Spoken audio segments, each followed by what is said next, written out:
Hello and welcome to our thought for the day for Thursday, the 9th of March. Today our reading is again from the book of Jeremiah, today from chapter 9 verses 12 to 24. Who is wise enough to understand this? Who has been instructed by the Lord and can explain it? Why has the land been ruined and laid waste like a desert that no one can cross? The Lord said, "It is because they have forsaken my law, which I set before them. They have not obeyed me or followed my law. Instead, they have followed the stubbornness of their hearts. They have followed the Baals as their ancestors taught them. Therefore, this is what the Lord Almighty, the God of Israel, says. See, I will make this people eat bitter food and drink poisoned water. I will scatter them among nations that neither they nor their ancestors have known, and I will pursue them with the sword until I have made an end of them. This is what the Lord Almighty says. Consider now, call for the wailing women to come, and send for the most skillful of them. Let them come quickly and wail over us, till our eyes overflow with tears, and water streams from our eyelids. The sound of wailing is heard from Zion. How ruined we are, how great is our shame. We must leave our land, because our houses are in ruins. Now you women, hear the word of the Lord. Open your ears to the words of his mouth. Teach your daughters how to wail. Teach each one another a lament. Death has climbed in through our windows and has entered our fortresses. It has removed the children from the streets and the young men from the public squares. Say, this is what the Lord declares. Dead bodies will lie like dung on the open field, like grain cut behind the reaper, with no one to gather them. This is what the Lord says. Let not the wise boast of their wisdom, or the strong boast of their strength, or the rich boast of their riches.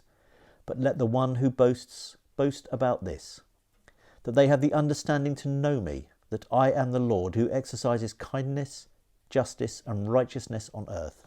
For in these I delight, declares the Lord. Now there are two things that really stand out for me in this passage that we've just read. The first is a lengthy part of the passage at the beginning, which concentrates and is related to lamenting. And the second one is the closing two verses.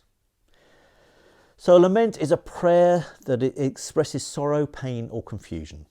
We often see footage on the news of people who are weeping uncontrollably at a funeral, lamenting the loss of a loved one. This is not very common for us here in this country. Is it because of our stiff upper lip, or simply because we feel safe and secure, that nothing has happened to us to shatter our views of things, of our lives? Our lives here are all too often so comfortable and safe, so ordered and controlled, that we do not ever experience anything that is that significant, something that is truly earth-shattering. Like, for example, the devastating earthquakes in Turkey, or the sudden unexpected loss of a loved one. Jeremiah's grief ran deep. In fact, Jeremiah is known as the weeping prophet. And in addition to writing this book of Jeremiah, he also wrote the next book in the Bible, the book of Lamentations. As God's prophet, Jeremiah knew what lay ahead for the people of Judah. He knew that God's judgment was coming on his people and their city, Jerusalem. This is why Jeremiah wept. They weren't self-centered tears for what was to come, but tears of mourning for his countrymen because they had rejected God. He knew that their selfishness and sinfulness would bring huge suffering and an extended period of exile for them. I think we need to be more open to this emotion.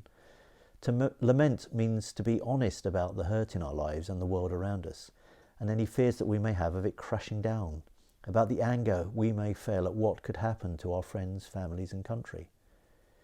We may feel that God feels far away from us and from our country.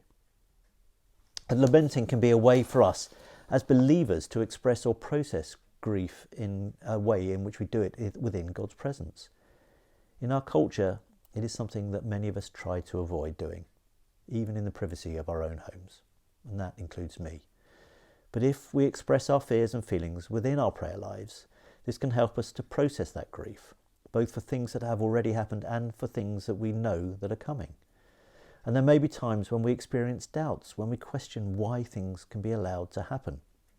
But if we express those fears to God, then this will help us to get back to a place where our relationship with God is a good one and we are worshipping God again and giving thanks to him for all he provides for us. The other thing that really stood out for me was the end of today's passage, because it's hugely powerful. I'm going to read it again.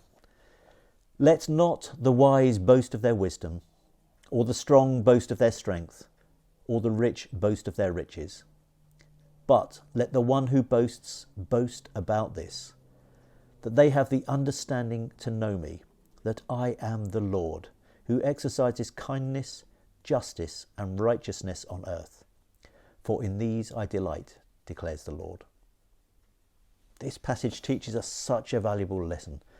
We often look at others and admire them for their wisdom, for their strength or physical abilities, or perhaps for their kindness to others, or for their generous donations to good causes. But we are advised not to boast of such qualities in ourselves or to glory in such things in others.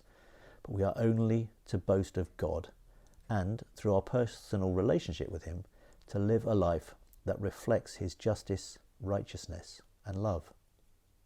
This is what Jeremiah laments over for his people, that they have turned away so dramatically from God that their lives show none of these values.